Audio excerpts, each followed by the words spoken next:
And today, looking at the material you shared, we're diving into something pretty fundamental. It's this intricate dance between, well, hope, fear, trust, and contentment. Right, these core human experiences. We'll be exploring how they shape our perspective, especially, when we're facing these huge global challenges that seem to be everywhere right now. It's a fascinating collection. We've got insights from a video by Martha Beck. She has this really interesting framework for our emotional axes. And then we shift gears a bit to a conversation with Margaret Wheatley. She's an organizational leadership expert, and honestly, she offers a pretty stark view on things like civilizational collapse. Stark, but also, I gather, a call to action. Yes, a very powerful one. It's challenging stuff, but there's something compelling there. All right, let's get into it. Martha Beck first. She kicks things off with this really intriguing idea, these two primary emotional axes. She calls them hope and fear versus trust and contentment. Can you break that down a bit? What's the difference? Yeah, absolutely. So Beck basically suggests that if you're mainly operating on that hope and fear axis, it's like being on a constant roller coaster ride of emotion. Okay, I think I know that feeling. Right. You're always swinging back and forth, high hopes 1 minute, deep fear the next. It's really unstable and often tied to, what's happening outside of you. And she contrasts that with the trust and contentment axis, which frankly can sound a bit, easier said than done sometimes. How does she suggest we actually choose that? To say, okay, I'm content right now, and I trust this state. Well, that's the million-dollar question, isn't it? And she acknowledges that. She says it's tough to just decide to be trusting and content when, things feel really uncertain, or maybe you're just not feeling content. Right. So the challenge, as she puts it, is to know which rope to use. She recognizes we often just default back to hope and fear, especially if we're feeling skeptical about the future or just not happy with the present. It's about seeing that tension. Trust and contentment could be the next rope you grab onto when you're tangled in hope and fear. Okay, sort of linear. Exactly. But then she says, actually, there's a better way to look at it. And what's that? She moves away from the line idea. She starts seeing these axes more like a braid or a spiral. A braid. So interwoven. Precisely. Which means you can potentially access each of those axes at any one point. They're not separate states you switch between in sequence. They're there both at the same time. Huh. So even if I'm feeling fear, trust is potentially accessible right then, not just something I have to somehow get to later. It's about shifting focus within the moment. That seems to be the idea. It's less about a journey from one to the other and more about recognizing they coexist and learning to tap into the trust and contentment that's already part of the braid. That's quite a different way to think about emotions. So for you listening, think about your own experience. Do you recognize that hope-fear roller coaster? Or does this idea of a fluid braid where both exist simultaneously resonate more? Something to ponder. Okay, so we've looked inward with Beck, but we can't ignore the external world, can we? Which brings us to Margaret Wheatley. You mentioned she's an expert in organizational leadership, living systems, and offers a pretty challenging view. Yeah, she really does. She doesn't pull punches. She starts by suggesting that hope, believe it or not, can sometimes be a blinder. She credits Hannah Arendt with that idea. Hope is a blinder. That sounds counterintuitive. Usually hope is seen as purely positive. Right. But Wheatley argues that when we leap over the current reality, focusing only on the positive future we want to create, we might actually miss seeing what's needed right now in the present situation. Okay, I see. So focusing too much on what could be might stop us dealing effectively with what is. That's the gist. She calls it the ambush of hope. Because if your hope is tied tightly to a specific outcome, like this must happen, then you're setting yourself up for, despair if it doesn't work out that way. Ah, the other side of the coin. Exactly. She links it to Buddhist ideas, where seeking one extreme often invites its opposite. Like if you desperately seek respect, you might end up attracting blame. Seeking gain can lead to loss. It's that attachment to the outcome that's the trap. So she's not saying ditch hope entirely. No, not at all. It's more about redefining it. She really likes Václav Havel's definition. Okay, what's Havel's take? Havel said hope is not the conviction that something will turn out well, but the certainty that something is worth doing no matter how it turns out. That shifts the focus completely. It's about the value of the action, not the guarantee of success. Precisely. It detaches hope from a specific result. And she has that great metaphor, the water glass, half empty, half full. Right. She says a warrior, in her view, doesn't get caught up in measuring it. They just see the water and ask, oh, there's water here. Wow, who needs it and how can I get it to them?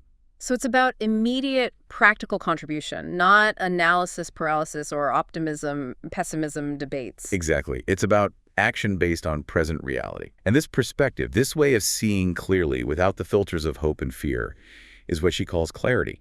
For her, clarity is how I describe the place beyond hope and fear. So for you listening, does this different definition of hope focused on the value of the action itself change how you think about your own goals or efforts? Okay, let's brace ourselves a bit here.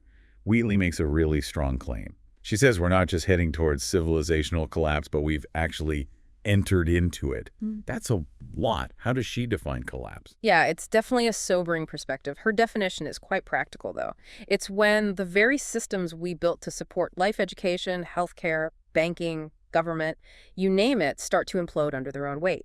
They become these huge bureaucracies that don't actually serve their original purpose anymore. So the system itself becomes the problem. Pretty much. She talks about how we get bogged down in overbearing bureaucratization. And she points to what she calls markers of the final stage, drawing on historian Sir John Glubb's work. What are those markers? Things like rising materialism, people choosing comfort over sacrifice, growing narcissism, a huge focus on entertainment and distraction. Doesn't it? Also, elites grabbing everything for themselves, lots of internal fighting and division. And meanwhile, she says, nobody pays attention to the real enemy at the gates. And who is the real enemy for her? She's very clear. It's climate change. She also points out Glubb's observation that in these final stages, societies tend to worship celebrities, sports stars, entertainers, rather than, say, figures representing deeper values. She sees that reflected today, like when the Medal of Freedom often goes to actors or musicians. And she pushes back against the idea of American exceptionalism too, right? The belief that things always get better. Yes, she argues that life naturally has cycles. Things rise and fall or born and die. This idea that progress is always linear, always upwards, she sees as disconnected from reality. So given this view of collapse and cycles, what's her outlook for the future? Is it just doom and gloom? Well, it's stark. She says things like, we cannot reverse anything in nature, meaning major trends like climate change or even certain societal dynamics like people turning on each other out of fear. She doesn't shy away from it. And she even put a number on human extinction. She did. When asked directly, she said she felt there was a strong 85% possibility, which is, yeah. Wow. Okay, so where do you go from there, if that's the assessment? Right, and this is crucial. Her focus instantly shifts. It's not about dwelling on what we did wrong, but asking, okay, given this reality, how are we going to respond to it? It's about finding a path of contribution. A path of contribution? What does that look like in such a potentially bleak scenario? For her, a meaningful life, even now, comes down to things like spiritual development, service, developing true compassion and love, and doing the best we can. It's about living a good, rich human life, focusing on how we act and relate, regardless of the larger outcome. Which leads to her idea of the warrior for the human spirit. That sounds very evocative. What is that? It's someone who steps up when something truly valuable, the human spirit itself, or capacity for kindness, creativity, compassion, is threatened. Okay, and what's their mission? Their mission is to be a presence of insight and compassion, precisely because times are so difficult. The key principle is to see clear so we can act wisely. Seeing clearly. How do we do that? It involves what she calls discernment, which means actively trying to decrease our filters, our judgments, our biases, the stuff we've absorbed from our culture, our fear of difference. It's about seeing reality as clearly as possible. And then acting. Yes, but thoughtfully. The key questions become, what is needed here in this specific situation? And then, really honestly, am I the person to contribute, to have the skills, the stability? It requires a lot of self-awareness. She also talks about faith playing a role here, not necessarily religious faith.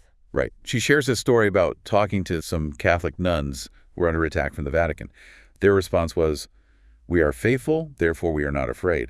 For Wheatley, that kind of faith isn't necessarily about God. It's more like faith in my guidance, faith in my work. A belief in something else. A belief that just about every human being could be generous, creative, and kind, and that acting from love, even love without rewards, is inherently valuable. It's like a compass, she suggests, helping you navigate a difficult culture without just succumbing to despair. That makes sense. But it's hard, isn't it? We see images from Gaza, Ukraine, Sudan, climate disasters. It's overwhelming. How does she suggest we handle that weight? She acknowledges it fully.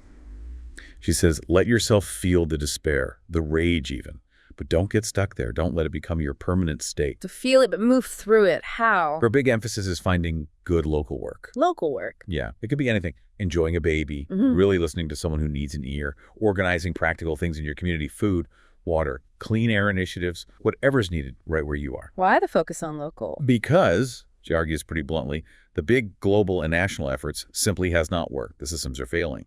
So for her, the last hope really lies in rebuilding relationships and creating pockets of community and refuge locally. Like that Teddy Roosevelt quote she uses. Exactly. Do what you can where you are with what you have. Focus your energy where it can actually make a tangible difference. It's interesting you said she has this stark perspective, but people who've heard her speak mention this inner effervescence. She seems joyful despite the heavy topics. How does that work? She admits she still feels despair sometimes, but she has ways to move through it, sometimes even just consciously distracting herself with something fun. But the deeper joy, she says, comes from accepting the reality of now. Acceptance brings joy. And also, crucially, from being together with other people. In generosity and compassion and being creative together. She says the reason we can feel joy is because we're together. The way out of despair for her is always shifting back to, okay, what could I offer right now in this moment to this person in this place? That's a powerful reframe. So again, for you listening, how might these ideas, focusing locally, finding joy in connection and contribution, even amid difficulty, reshape your approach to the world's challenges and the impact you want to have? Okay, so after Wheatley's really profound, maybe even bracing perspective, let's circle back to Martha Beck. Because she brings us back to hope, but maybe in a different light now. She sees it not as naive, but as this uniquely human capacity to imagine. Exactly. Beck really champions hope as fundamental to, well, being human. She says it's essential for creating a different future. It's how we feel into the probabilities that have not yet become physical. So if we stop hoping, we cut ourselves off from the creativity that is meant to build what comes next. It's like shutting down a vital creative engine. And it's not about getting exactly what you hoped for, is it? She shared that story about her son. Right. Her son has Down syndrome. That wasn't what she initially hoped for, she admits. But the reality turned out to be something much, much, much better. It shattered her old ideas, her illusions, and opened up this whole world of love and connection she hadn't imagined. Which leads her to this idea that hope without proof, hoping even when there's no guarantee, is both an artistic practice and a spiritual practice. What does she mean by that? Like you have to work at it? Yeah, pretty much. Like an artist honing their skill or someone deepening their spiritual path. It's not passive wishing. It's an active, ongoing process of cultivating and refining that hope. Even when it's difficult. It requires practice. And she has a way to help people connect with this, right? A visualization, the hope field. Yes, it's quite lovely. She asks you to imagine yourself standing in a big, empty field. You look up, and there's this sort of glassy miasma, like a clear cloud. Okay. And in that cloud, you see reflections of everything you've ever hoped for in your life that actually came true. All those past fulfilled hopes. Wow, okay. Then she guides you to sort of breathe in those past hopes. Let them fill you up, almost dissolve you. So you become part of this hope field. And then you breathe out your current hopes, the things you're longing for now, into a new glassy surface. And you see it glowing with love, completion, connection. Then you breathe those future hopes back in, letting them mingle with the past ones. The idea is to create this continuous field of hope within you, a place you can mentally return to, play in, learn from. It's a way to recognize that hope is this innate capacity, and it's only by refusing to use it that we can be truly defeated. That's a beautiful image. But what about that concern, maybe from traditions like Taoism, that hope can be just as hollow as fear? She mentioned a ladder of hope and fear. Right. She acknowledges that idea that hope and fear can be two sides of the same coin, trapping you on this up and down ladder. But she makes a distinction. The art of hope, as she calls it, is different. It's hope without fear. And she equates that kind of hope with faith. Not necessarily religious faith again, but like walking out on the word of a consciousness that is somehow part of yourself. Yeah. It's grounded, not just wishful thinking tied to fear. Okay, so it's a specific kind of hope she's advocating. And she also differentiates it from simple desire, right? Yeah. Desire is often just that I want it feeling. Hope, she says, has a kind of plaintiveness, a vulnerability. There's an awareness of potential loss. If I don't get it, I'll be sad. So it requires surrender. Exactly. Surrender to the possibility of grief, which she sees as part of the creative process itself. Yeah. You have to be open to things not working out exactly as planned. So even when things are really tough, she uses a pretty earthy phrase for difficult times. Yes, the difficult sandwiches of life. Right. Even then, she says it's escalated hoping time. What does she mean? She means those hard times are precisely when hope is most needed and most powerful. She quotes, "Churchill life is one damn thing after another. Life is a difficult sandwich factory," as she puts it. The good times are the bread, the bad times are, well, the less pleasant filling. Okay. Her point is that these challenging moments, these impasses, are actually what the creative brain needs to make leaps forward. Think about great art born from suffering, or personal growth spurred by hardship. So the difficult times can fuel the hope. They can feel the creativity that hope enables. The art is to step off that ladder of hope and fear and onto what she calls the steadiness of hope and love, hope and belief. Okay, so practically speaking, how do we cultivate that kind of hope, especially when we're feeling worn down or scared? Any tips from Beck? She offers several. First, be gentle with yourself. Fear can easily hide hope. So acknowledge the fear, hold the fear, she says. But also consciously try to cook up some hope alongside it. Don't just try to ignore the fear. Right. And if circumstances feel overwhelming, don't shut down your hope factory. Keep imagining possibilities. Love yourself and others through the storm, remembering that storms are very creative. What about when you're just exhausted? Then rest. It's okay. Rest in the present moment. Laugh at a stupid show, she suggests. Then, when you have energy, return to the hard work of hope. It's a practice. Breathe it in. There one, you are present and you hope. And crucially, she adds, if you feel lost, don't do it alone. Do it in community. We're cooperative beings. Reach out. And how specific should our hopes be? She says dive in, hope for everything. Particular specifics, general things, it all. Maybe even make a list of 1,000 hopes, big and small, serious and funny. Because ultimately, she believes, our hopes create the futures we're going to have. Wow, okay. So a final thought for you, our listener. How can you start to embrace hope as this active, creative, courageous practice, even when things feel tough? What's maybe one specific, perhaps seemingly unrealistic thing you can allow yourself to truly hope for right now? So what a journey today. We went from Martha Beck's emotional axis, hope, fear versus trust, contentment, then plunged into Margaret Wheatley's really challenging but also activating views on civilizational collapse and finding meaning as a warrior for the human spirit. And then circled back to Beck's vision of hope, not as naive wishing, but as this powerful, creative, almost spiritual human capacity we need to cultivate. Yeah, the deep insight here, it seems, isn't about picking sides between optimism and despair. It's more about understanding how all these feelings, fear, hope, trust, contentment, actually work together, how they interact. And about finding a path forward that involves meaningful contribution right where we are, fueled by a kind of creative, courageous hope, almost regardless of the bigger picture outcome. Yeah, exactly. So the final question we want to leave you with, drawing from all the material you shared with us today, thinking about both the cycles of life that Wheatley describes and this unique human ability for imaginative, faith-filled hope that Beck talks about. What's one